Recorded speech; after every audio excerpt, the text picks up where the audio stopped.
멋진 성장과 변화라고 하는 제목을 가지고 이 시간 또 말씀 나누기를 원합니다. 자, 한 사람이 태어나서 이 땅에 살다가 그냥 어제가 오늘 같고 오늘이 또 내일 같고 어제가 오늘이 어제 같고 내일이 또 오늘 같고 그리하면 안 될 줄 믿습니다. 자, 오늘 본문을 보게 되면 유다와 그 형제들이 얼마나 많이 성장했고 변화되었는가를 성경은 우리에게 말씀하고 있습니다. 자, 요셉이라고 하는 사람은 야곱의 11번째 아들이에요. 요셉의 아버지 야곱이 사랑하는 여인은 따로 있었지요. 라헬이라고 하는 이 여인. 그런데 자기 뜻과 같이 되지 않았습니다. 자기는 라헬하고 결혼하고 싶었지만 그 장인되는 사람이 그 큰딸 레아를 자기 아내로 주지 않습니까? 그로 인하여서 정말 생각지 않은 일들이 계속해서 일어나게 되고 어쨌든 요셉은 11번째 아들로 태어나게 됩니다. 그런데 그 자기가 사랑하는 그 여인이 또 두 번째 그 요셉의 동생 베냐민을 낳다가 죽고 맙니다. 그러므로 야곱은 요셉을 특별히 사랑하여서 그 특별히 사랑함을 채색 옷을 입혔다라고 성경은 말해요. 그로 인하여서 형들에게 미움을 받게 되죠. 그리고 어느 날 아버지가 심부름을 보내는데 요셉이 꿈을 꾸고 나서 11단이 나에게 절하더이다. 막 나의 볏집은 일어나고 형들의 볏집은 막 나를 둘러서서 절하더이다. 막 이런 꿈 이야기를 함으로 말미암아 그렇지 않아도 미워 죽겠는데 그런 꿈 얘기를 하는 것을 보면서 더 미움을 받게 되죠. 어느 날 아버지 심부름을 가는데 그 형들이 요셉이 오는 것을 보면서 이를 죽이자라고 결정을 내리지 않습니까? 그런데 형들의 유다의 반대로 요셉을 애굽에 그런 지금 장사꾼들에게 팔아 넘기고 요셉은 보디발이라고 하는 애굽의 그런 장관에게 팔려가게 됩니다. 자, 그리고 나서 요셉은 그곳에서 살아냅니다. 살아냈을 때 어느 날 하나님이 들어 쓰는 사건이 발생하게 되죠. 바로라고 하는 애굽의 왕이 꿈을 꾸는데 그것을 해석할 자가 없는 거예요. 그때의 이제 술 맡은 관원장이 그때 자기 꿈 해석했던 것을 생각하여서 요셉을 추천하게 됩니다. 그때 요셉이 꿈을 해석을 해주지 않습니까? 바로 왕이 꾼 꿈은 7년 동안 풍년이 들을 것이고 그 후에 흉년 7년이 올 것인데 그 흉년이 기근이 너무 심함으로 풍년을 전혀 생각지도 못할 것입니다 라고 이야기를 해요. 그때 바로의 입을 통해서 하나님이라는 이야기가 나옵니다. 하나님께서 너에게 이런 꿈 해석할 수 있는 능력을 주셨구나 라고 말하지 않습니까? 우리가 하나님과 함께 살아냄으로 말미암아 믿지 않는 사람이 우리 그 입술을 통하여서 너와 함께 하신 하나님이 이런 일을 하셨구나라고 하는 말을 들을 수 있도록 정말 그 고난과 고통이 요셉보다 힘든 사람 아무도 없을 것입니다. 근데 그는 말씀을 붙들고 살아내버리지 않습니까? 그러므로 요셉이 30세에 애굽의 총리가 되어집니다.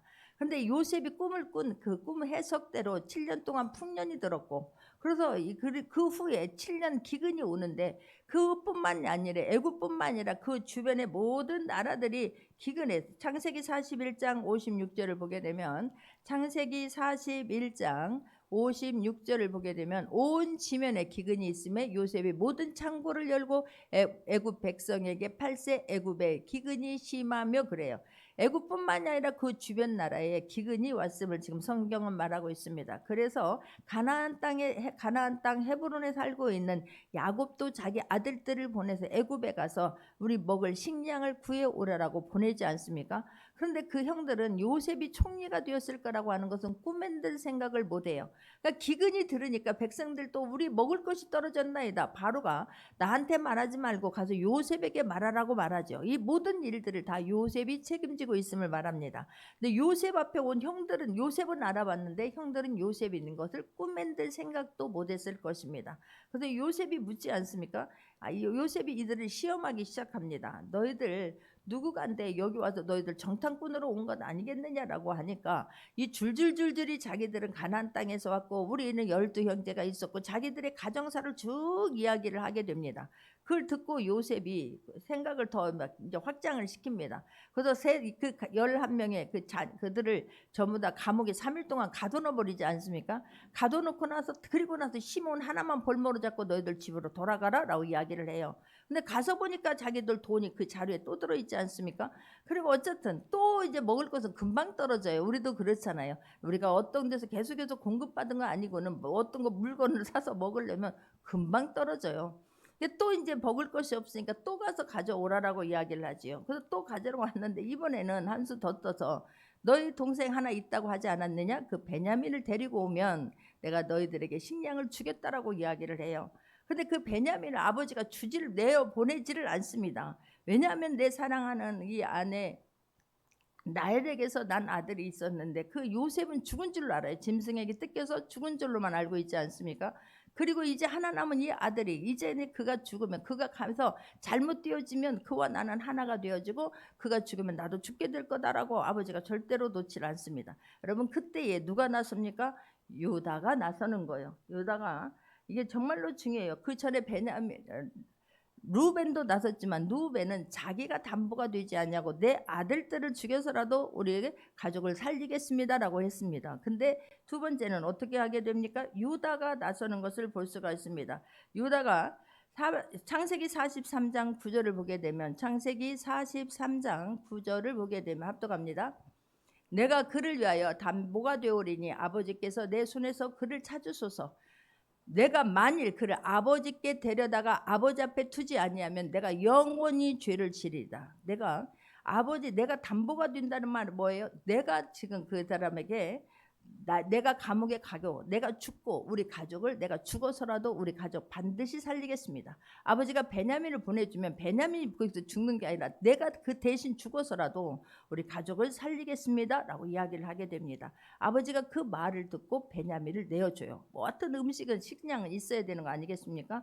아들을 내어줍니다. 갈수록 태산입니다. 이번에는 그 아버지가 이 베냐민과 하나 되고 이 베냐민이 죽으면 나도 서울로 내려갈 것이다 라고 이야기했는데 이번에는 은잔을 갖다가 자기가 쓰는 그 은잔을 베냐민의 자루다 풀어놓습니다. 그리고 사람을 추격 보내서 너희들은 어찌하여 자루를 검사하게 나오고 만약에 우리 요셉이 우리 총리가 그 점을 치는 여기서 그냥 총리가 이걸 가지고 점괘를 내고 있는 모든 문제들을 이것을 통해서 얻게 되는 은잔을 너희들이 가져갔다 도둑맞았다. 만약에 너희가 자루에서 나오는 사람은 죽게 될 것이다 라고 이야기해요. 절대로 그런 일 없겠습니다. 만약에 나온다면 그는 죽을 것입니다. 우리도 죽을 것입니다 라고 말하죠. 그런데 자루를 풀어보니 그 잔이 누구에게서 나와요?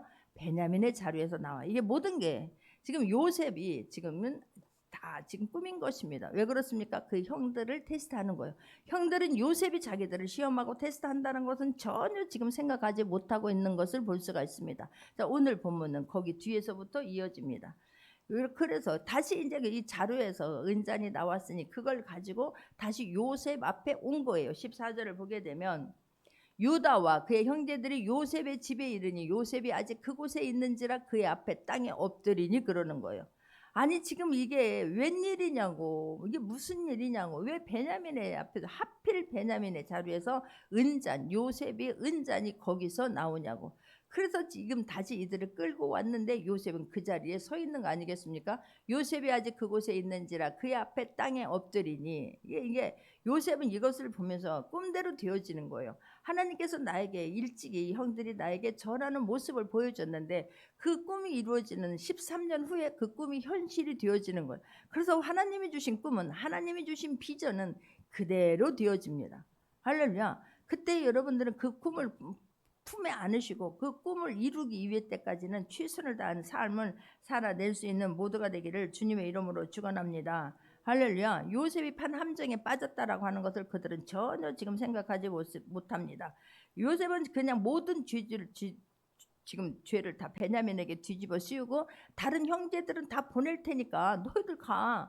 이 은잔이 나온 사람만 볼모로 잡으면 되는 거 아니야? 이게 15절입니다. 한번 봅니다. 요셉이 그들에게 이르되 너희가 어찌하여 이런 일을 행하였느냐? 나 같은 사람이 점을 잘 치는 줄 너희가 알지 못하느냐? 16절입니다. 합독합니다. 유다가 말하되 우리가 내 주께 무슨 말을 하오리까? 무슨 설명을 하오리까? 우리가 어떻게 우리의 정직함을 나타내리까? 하나님이 종들의 죄악을 찾아내셨으니 우리와 이 잔이 발견된 자가 다 내 주의 노예가 되겠나이다 라고 말해요. 이게 굉장히 중요하죠. 유다가 지금 먼저 나섭니다. 여러분 어떤 문제가 있을 때에 앞에 나서는 게 아무나 쉬운 게 아니에요. 하나님이 그 마음을 주셔야 되는 거 아니겠습니까? 지금 여기에 잡히게 되면 자기가 죽겠다라고 각오를 했고 아버지 앞에 약속을 했고 그 잔이 발견되는 자는 죽으리라다라고 큰 소리 쳤지 않습니까? 그런데 유다가 먼저 나서 말하는데 다 우리가라고 말해요. 우리가 내 죽게라고 말해요. 내 죽게. 지금 요셉을 높이는 것입니다. 최대한 경외하고 높이는 표현을 쓰고 있습니다. 무슨 말을 하오리까? 무슨 설명을 하오리까? 아니 은잔이 이렇게 딱 눈에 보이게 나왔는데 무슨 변명을 하리까? 어떻게 우리는 정직함을 나타내리까? 우리는 정직한 거예요. 지금 베냐민이 잘못했다라고 인정하지 않아요. 베냐민이 그럴 리가 없다라고 믿는 거예요. 우리는 그럴 일이 없는데 이게 어떻게 된 일인지 도대체 이해가 안 되고 해석이 안 됩니다. 어떻게 해야 우리의 속을, 우리가 그런 사람들이 아니고 우리는 하나님을 경외하고 하나님을 두려워하는 사람들이라고 하는 것을 어떻게 해야 당신에게 나타내겠습니까? 라고 말해요. 그러면서 그들이 하나님의 종들의 죄악을 하나님이 종들의 죄악을 찾아내셨으니라고 성경은 지금 말씀하고 있는 것을 볼 수가 있습니다. 자, 이들은 어떤 사람이었습니까? 이렇게 지금 어떤 일이 있을 때 그렇지 않더라도 아버지가 요셉을 사랑했던 것보다 이제는 베냐민을 사랑함이 특별하지 않습니까? 그런데 그들은 어떤 형들이 이들은 어떤 형들이었습니까? 아까 이야기한 대로 창세기 37장 8절을 보게 되면 창세기 37장 8절입니다. 그의 형들이 그에게 이르되 내가 참으로 우리의 왕이 되겠느냐 참으로 우리를 다스리게 되겠느냐 하고 그 꿈과 그의 말로 말미암아 그를 더욱 꿈내게 했더니 더욱더 미워하고. 자, 37장 18절에서 20절입니다. 합독합니다. 요셉이 그들에게 가까이 오기 전에 그들이 요셉을 멀리서 보고 죽이기를 꾀하여 서로 이르되 꿈꾸는 자가 오는도다. 자, 그를 죽여 한 구덩이에 던지고 우리가 말하기를 악한 짐승이 그를 잡아먹었다 하자 그의 꿈이 어떻게 되는지를 우리가 볼 것이니라 하는지라 라고 말해요. 꿈이 어떻게 되는가 한번 보자. 그를 죽이겠다고 한다니까요. 아버지가 그를 사랑했다는 것 때문에. 그래서 아버지가 우리를 차별되어 우리를 받는다는 것 때문에 억울하고 분하여서 그 꿈대로 되는가 보자, 우리가 죽여버리자라고 지금 결단한 그런 형들이었다는 것을 볼 수가 있습니다. 그뿐입니까? 창세기 37장 28절을 보게 되면 그때의 미디안 사람 상인들이 지나가고 있는지라 형들이 요셉을 구덩이에서 끌어올리고 은 20에 그를 이스마엘 사람들에게 팔매 그 상인들이 요셉을 데리고 애굽으로 갔더라 그래요. 자, 31절에 32절 봅니다. 형들이 어떤 형들이었는가를 말하는 거예요. 그들이 요셉의 옷을 가져다가 순 염소를 죽여 그 옷을 피에 적시고 그의 채색 옷을 보내어 그의 아버지에게로 가지고 가서 이르기를 우리가 이것을 발견하였으니 아버지의 아들의 옷인가 보소서 하며 그래요. 너무 사람이 무섭지요. 자기 동생을 은 20냥에 팔아버리고 나서 죽이려고 했던 것도 유다가 그렇게 하면 안 된다. 애굽의 종으로 팔아버리자라고 이야기해서 그나마도 은 20냥에 지금 파는 상황이에요. 그리고 아버지 앞에 가서 눈 하나 깜짝하지 않냐고 짐승을 잡아서 피를 묻혀가지고 이게 아버지의 아들의 옷인가 보소서라고 말하는 거예요. 짐승이 쫓겨서 지금 죽었다라고 하는 것을 말하는 것입니다. 이게 형들의 마음이었어요. 눈 하나 죄의식, 죄책감 전혀 없는 것을 볼 수가 있습니다. 이런 형들이었습니다. 그런데 그가 지금 베냐민을 오히려 변호하고 나서는 것을 볼 수가 있지 않습니까? 어떻게 해서 네가 점치는 내가 점 잘 치는 것을 알지 못하느냐? 어떻게 이런 일이 있을 수 있느냐라고 말하니까 아니 어떻게 해야 우리의 속을 들여다볼 수 있습니까? 도대체 어떻게 해야 우리를 제대로 표현할 수가 있습니까? 라고 하면서 베냐민 너가 어떻게 이럴 수 있어? 너 때문에 우리 다 죽게 됐다. 옛날 같았으면 또 베냐민을 얼마든지 죽이고 내가 했던 약속들은 까마니 잊어버리고 이렇게 말할 수 있는 형들 아니었겠습니까? 그런데 그렇게 하지 않아요. 베냐민을 변호합니다. 베냐민과 자기들과 동일시하는 것을 볼 수가 있습니다. 우리가 모두가 죄인이라는 거예요. 우리 모두에게 책임이 있으니 우리가 모두가 다 죽고 죽어도 같이 죽고 살아도 같이 살겠다라고 지금 형들이 나서는 것을 볼 수가 있습니다. 이게 유다가 딱 나서서 우리가 내가 담보가 되겠습니다 라고 하면 당신이 그렇게 말했으니까 너나 볼모로 잡혀. 우리는 왜 그래야 되는데 우리 다 집에 가면 처자식이 다 있어 라고 나서는 형들이 없었다는 거예요. 여러분 우리가 신앙생활 하면서 성장할 수 있기를 바랍니다. 변할 수 있기를 바랍니다. 그런데 이들의 마음에는 늘 죄책감이 있는 거예요. 늘 마음에 죄책감이 있습니다. 자, 창세기 42장 21절에서도 보게 되면 창세기 42장 1절에서도 21절에서도 보게 되면 그들이 서로 말하되 우리가 아우의 일로 말미암아 범죄하였도다. 그가 우리에게 애걸할 때에 그 마음이 괴로움을 보고도 듣지 아니하였으므로 이 괴로움이 우리에게 임하도다라고 말한 거예요. 딱 지금 어떤 어려움이 딱 봉착하니까 늘 우리가 내 동생을 우리가 그렇게 했지, 죽이려고 했었지, 웅덩이에 넣었었지. 여러분, 웅덩이에다 넣어놓고도 그들은 앉아서 요셉이 가져온 도시락을 먹었던 사람들이에요. 그거 얼마나 애걸했겠어요. 지금 여기서 보게 되면 우리 살려달라고, 형들 왜 그러느냐고, 나 아버지가 심부름 시켜서 왔다라고 애걸했을 때 눈 하나 깜짝하지 않냐고 도시락을 먹었었고 은 20냥 돈을 받고 동생을 팔았던 그들 아니었겠습니까? 근데 지금은 그들이 변화돼서 동일시하고 있는 것을 볼 수가 있습니다. 이 양식을 구하러 간 그들에게 지금 생각지 못하고 3일 동안 갇혀 있었고 시몬을 볼모로 잡았고, 지금 그런 상황 속에서 이런 모든 일들이 또 지금 아까도 16절에서 가지면 하나님의 종들이 하나님의 종들의 죄악을 찾아내었으니라고 말하잖아요. 그러니까 어떤 일이, 어려운 일이 있으면 그때 내가 그 죄 때문이구나, 내가 그때 왜 동생이 그렇게 애걸했는데 살려달라고 했는데 어떻게 우리가 그럴 수 있어. 늘 마음 안에 말하지는 못했지만, 아버지 앞에 우리가 했다라고 말을 하지 못했지만 늘 그게 그들의 발목을 마음 한구석에 잡고 있었다라고 하는 것을 지금 성경은 말해요. 여러분, 우리에게도 정말로 예상치 않은, 내가 어떻게 그때는 내가 성령님께서 인도함을 받지 아니하고 어떻게 내가 사단의 지배를 받고 이렇게 했지, 이런 잘못을 했지 라고 할 수도 있습니다. 실수할 수도 있습니다. 실패할 수도 있습니다.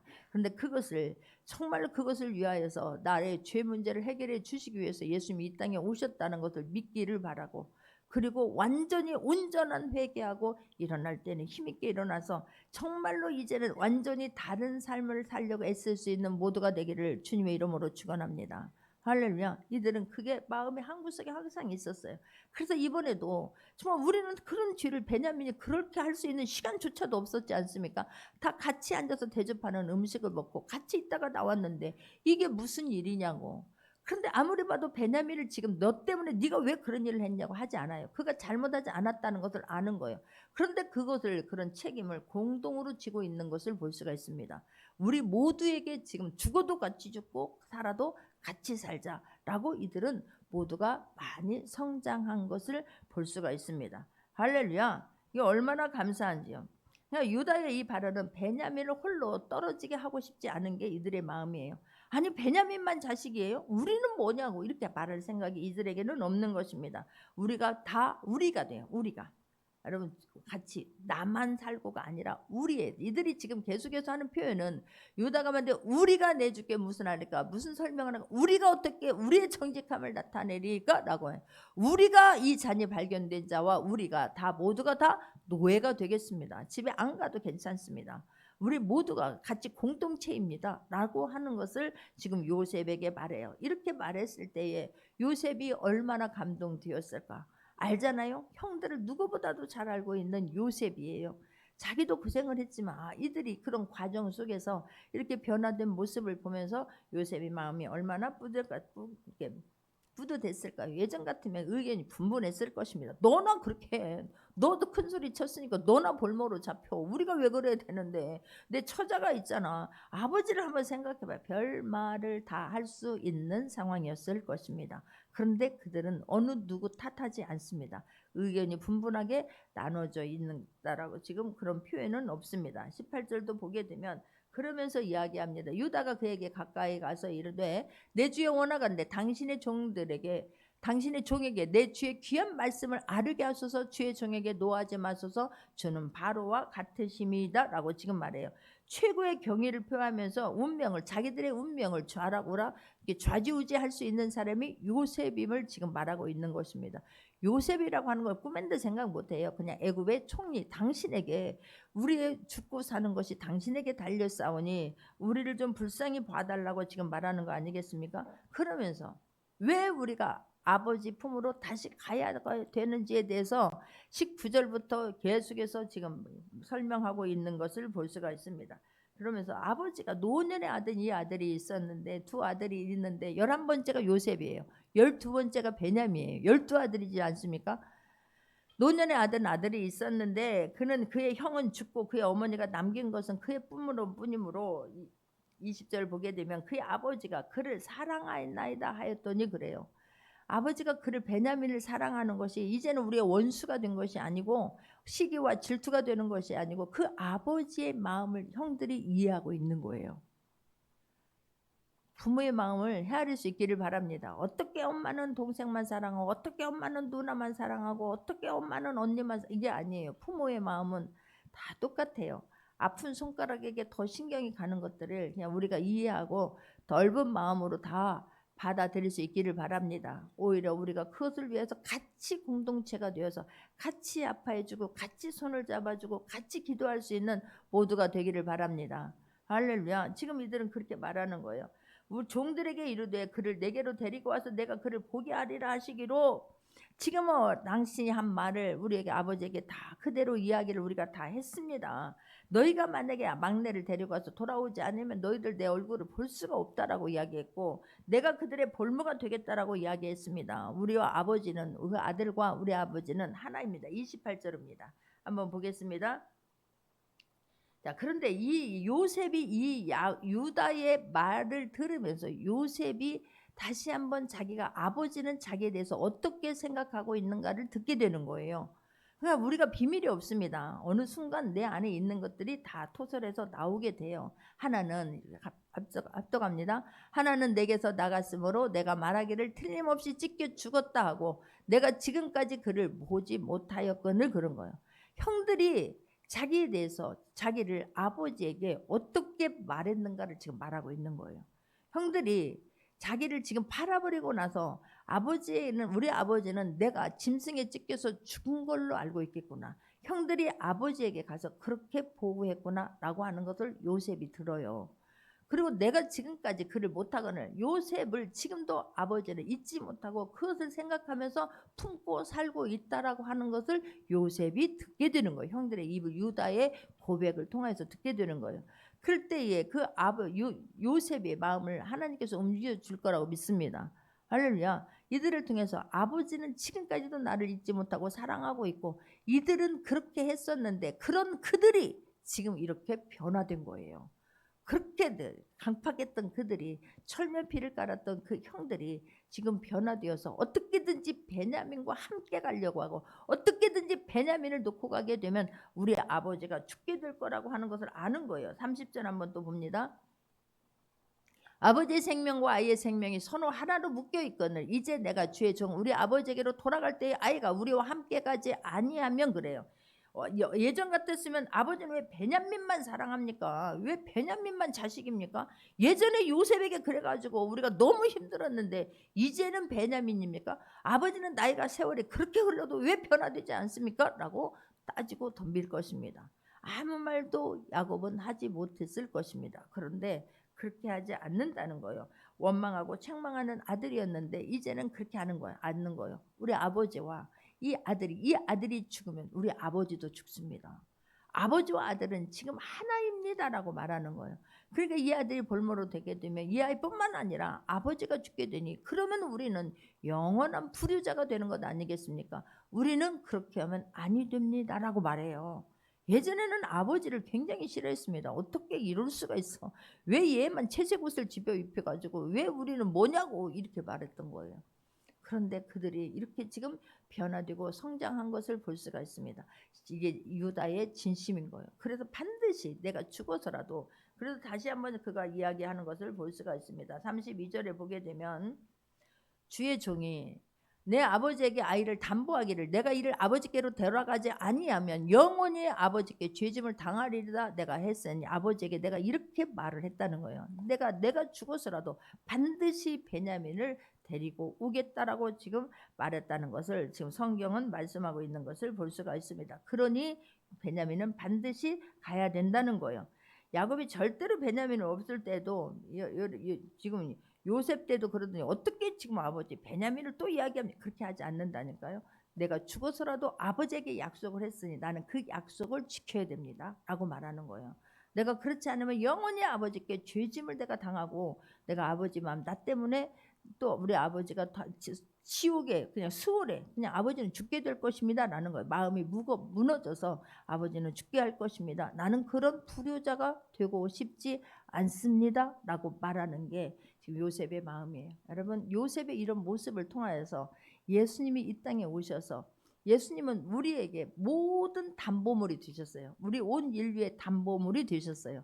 그래서 예수님이 이 땅에 오셔서 죽으심으로 우리의 모든 죄를 위해서 예수님이 담보물이 되은 거예요. 이 땅에 예수님이 오신 목적이에요. 그러므로 우리의 모든 죄를 다 가져가시고 하나님의 자녀가 되게 해주신 거예요.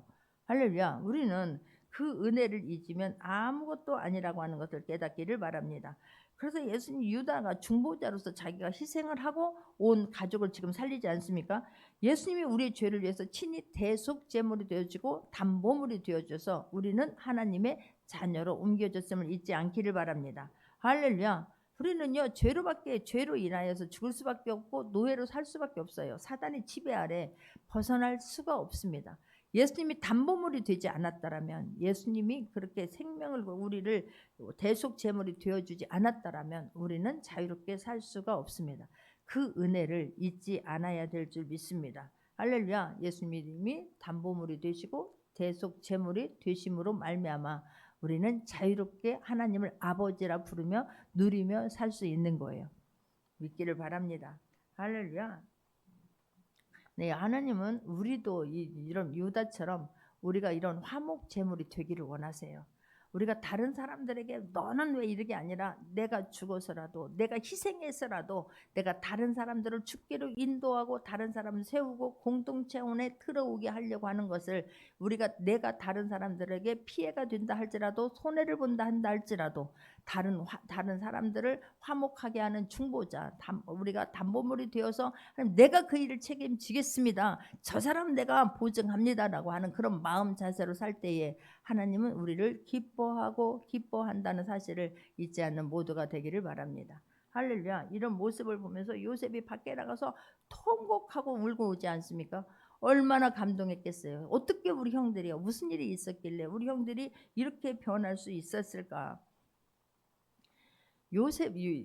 유다는요 요셉을 은 20장에 자기는 지금 요셉을 애굽으로 팔자라고 했지만 그런 요셉을 팔아버리고 나서 마음이 너무 힘들었다라고 하는 것을 성경은 말해요. 그는 가족을 떠났다 오지 않습니까?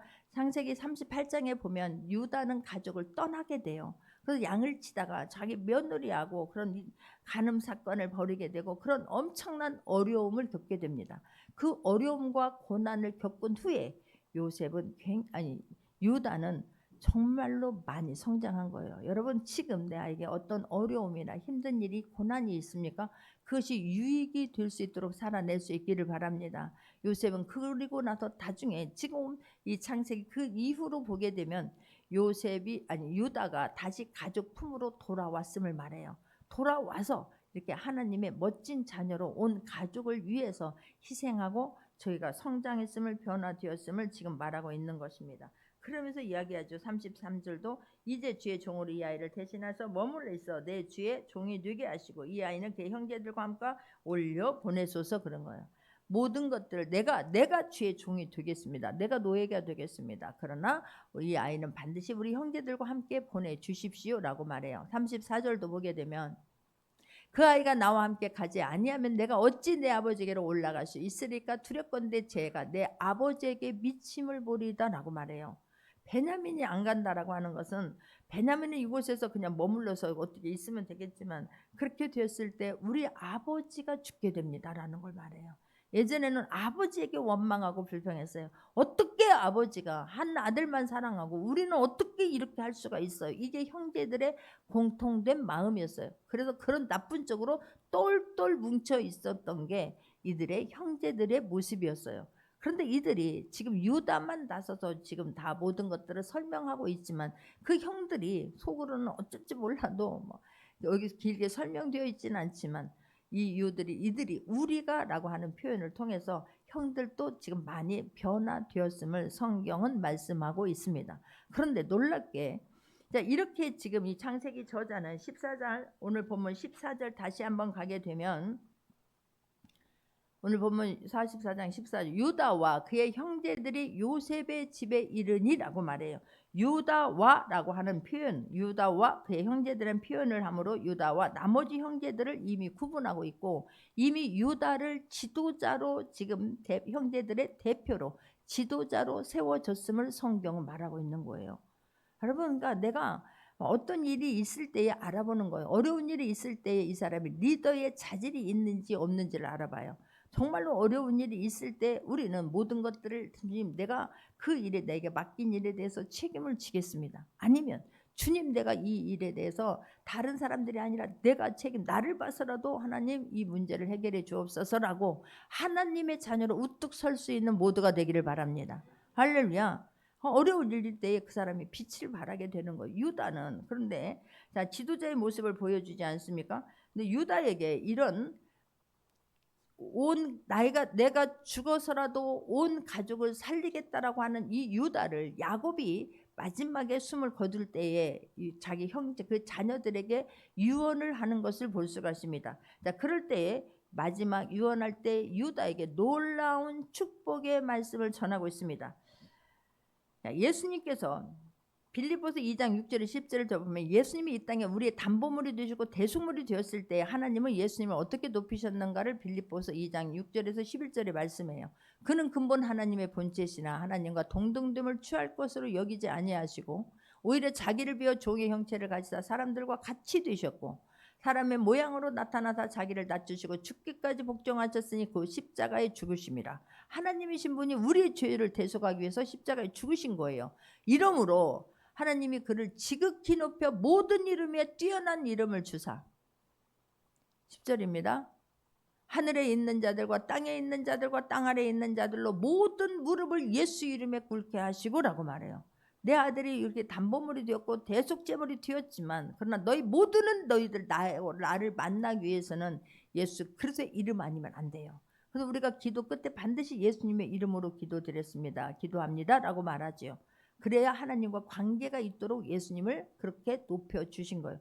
그와 같이 야곱이 마지막 유언을 할 때에 그의 가문에서 왕이 나온다라고 하는 축복의 말씀을 전합니다. 창세기 49장 10절을 보게 되면 창세기 49장 10절입니다. 주가 유다를 떠나지 아니하며 통치자의 지팡이가 그 발 사이에서 떠나지 아니하기를 실로가 오기까지 이르리니 그에게 모든 백성이 복종하리로다 라고 말해요. 주와 지팡이는 통치자의 권위를 상징해요. 유다의 후손에서 다윗이 왕이 돼요. 하나님의 마음에 합한 자라고 하는 모든 왕들의 대표가 다윗이에요. 그래서 다윗의 길로 갔더라. 다윗의 길로 갔더라. 선왕은 다 다윗의 길로 갔더라. 악한 왕은 아합의 길로 갔더라. 여로보암 왕의 길로 갔더라라고 나오잖아요. 모든 왕의 표본을 다윗으로 세웁니다. 그 다윗이 유다의 가문에서 나와요. 예수 그리스도가 유다의 가문에서 오셔서 왕 중에 왕으로 이끌고 계십니다. 믿으시기 바랍니다. 할렐루야. 그러니까 유다가 형제와 가족을 위해서 자기가 담보물이 되고 희생이 되어서 그 가족을 살리겠다라고 했을 때에 유다의 야곱의 입을 통해서 하나님이 유다에게 엄청난 축복의 말씀을 해주시고 실제로 그대로 되어지게 하는 것을 볼 수가 있습니다. 할렐루야. 우리는 주님의 일을 할 때 하나님이 주신 어떤 마음이 있기를 바라고 여러분 지도자의 마음이 있기를 바랍니다. 할렐루야. 여러분들 우리가 하는 희생과 어떤 공동체를 위해서 우리 가족을 위해서 하나님의 나라를 위해서 하나님 내가 이런 일을 하겠습니다라고 내가 그 약속을 하고 그 약속을 지킬 때에 유다는 그 약속을 지킨 거예요. 아버지 앞에 내가 담보물이 되겠습니다. 그러니 우리가 지금 먹을 것이 떨어졌잖아요. 먹을 것이 없잖아요. 지금 아버지 베냐민을 안 놈으로 말미암아 그럼 우리가 다 죽게 되나이까? 그때는 우리가 급하면 얼마든지 큰 소리 칠 수 있어요. 유다가 내가 담보물이 될 테니까 아버지 우리를 보내야 양식을 사오는 거 아니겠습니까? 시몬도 아들이잖아요. 시몬 데리고 와야 되잖아요.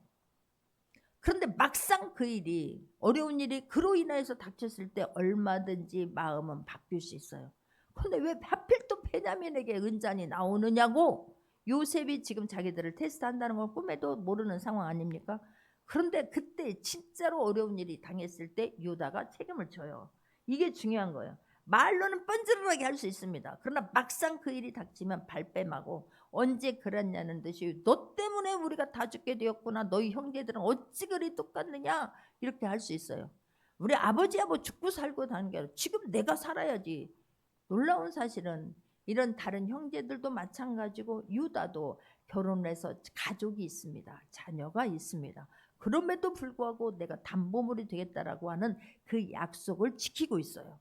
우리도 마찬가지예요. 그 약속을 지켜야 될 줄 믿습니다. 하나님 앞에 기도는 얼마나 크게 빵빵하게 하는지 몰라요. 그런데 막상 그 일이 닥치면 전혀 앞에 나서지 않습니다. 하나님과 약속한 거 지켜내야 될 줄 믿습니다. 요셉이 그 삶으로 지켜낸 사람이에요. 유다가 그런 어려운 과정과 부끄러운 일을 당했지만 다시 주님 품에 돌아와 몰라게 멋지게 변화되지 않습니까? 주님은 그렇게 내가 온전히 하나님의 자녀로 섰을 때에 과거가 나의 발목을 잡지 않게 한다는 사실이에요. 이걸로 인해서 우리는 예수 그리스도를 이 땅에 보내주셨고 우리에게 자유함을 주셨으니 그 은혜가 크고 넘치고 넘쳐야 될 줄 믿습니다.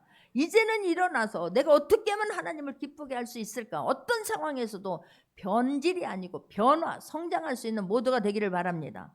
할렐루야. 제가 곧 한 분을 초청해서 이 2월달 아이들이 개학하기 전에 내가 이분을 초청해서 간증을 들어야 되겠다라는 마음에 어젯밤에 내가 기도하다가 그 생각이 확 오는 거예요. 그럴 때에 여러분 그 시간에 진짜 한 모두가 다 그 오후 예배 11시 예배 막 솔직히 하고 싶어요. 그런데 그렇게 하기가 뭐하니까 오후 예배 하려고. 지금 제가 이제 오늘 통화해서 둘째 주 주일날 오후 2시에 하려고. 그때는 아이들과 함께 다 와서 같이 말씀을 들었으면 참으로 좋겠습니다. 정말 내가 하나님이 살아계심을, 하나님은 전능하시고 실제적인 그분을 나는 그 하나님을 막 그런 하나님이 실제라고 하는 것을 보여주기 위해서 그 말씀 붙잡고 살아내신 분이에요. 진짜 하나님은 살아계셔요. 할렐루야.